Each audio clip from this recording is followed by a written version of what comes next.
ابن حجر کہتے ہیں کہ ایک شخص کو میں نے ایک مقام پہ دیکھا، وہ میرے علاقے کا تگڑا بندہ تھا، سیاںا بندہ تھا، مالدار تھا، کیا کہتے ہیں پنجابی میں ڈنڈی پٹی بڑی قائم تھی، بڑا اس کا دبدبا تن تنا تھا، لیکن میں نے اسے طبیب کی دکان پر لیٹے ہوئے دیکھا تو اس کے وجود سے پیپ نکلتی تھی۔ میں نے اسے کہا یار تیرے نام سے تو لوگ خوف زدہ رہتے تھے، تیرا نام لے کے تو لوگ بچوں کو ڈرایا کرتے تھے، تیرے سے انسلاک رکھنے والے تو بازاروں میں گردنیں اونچی کر کے چلتے، تجھے کیا ہوا؟ تو کہنے لگا بس جب خدا کا حکم آیا، جب اللہ کی حکمت کا غلبہ ہوا، جب تک اس نے ڈھیل دی تو دی، لیکن جب وہ پکڑنے پہ آیا تو پھر حال یہ ہوا کہ ایک غریب مچھیرا مچھلیاں پکڑنے کے لیے دریا میں سارا دن بیٹھا رہا، اسے مچھلی نہ ملی، شام کو روئی پڑا کہ مالک میرے تو بچوں کے پاس کھانے کو بھی کوئی شے نہیں۔ تو ایک مچھلی شام کو بڑی محنت کے بعد ایک بڑی مچھلی اس کے ہاتھ لگی۔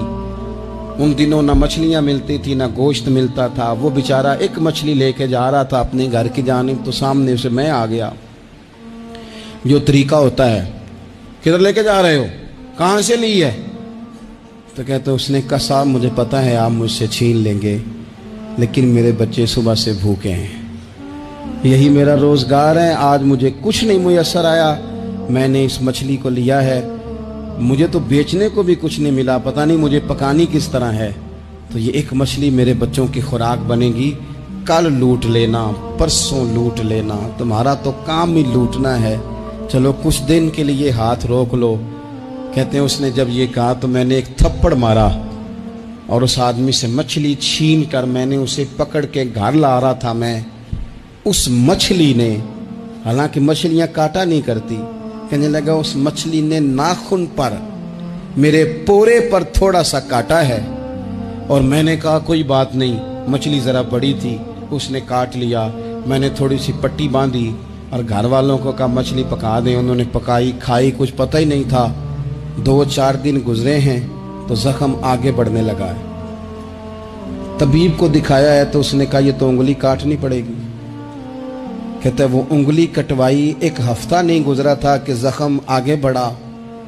تو پھر وہ ہاتھ کی طرف بڑھا، تو میں نے جا کے دکھایا تو اس نے کہا ہاتھ بھی کاٹنا پڑے گا، سارا بازو کٹوا چکا ہوں، رات کو نیند نہیں آتی، ایک لقمہ پیٹ میں نہیں گزرتا، میرے بچے، میرے بھتیجے، میرے بھائی، میرے عزیز گلی گلی اس غریب کو ڈھونڈتے پھرتے ہیں جس کا نام بھی ہم کوئی نہیں جانتے، تھک گئے تلاش کر کر کے، خدا جانے کہاں چھپ گیا اللہ کی اتنی بڑی زمین میں، وہ ملتا نہیں، میں سو نہیں پاتا۔ کہنے لگے شیخ میرے لیے دعا کر دو، مجھے کچھ نہیں چاہیے، بس وہ مجھے مل جائے اور میں اس سے معافی لے لوں، بس وہ مجھے معاف کر دے، 2 جملے معاف، جیسے بھی ہوگا میں منا لوں گا، بندہ درکار ہے۔ ابن حجر نے لکھا ہے، کہتے ہیں وہ تڑپتا رہا، روتا رہا، آہوزاری کرتا رہا،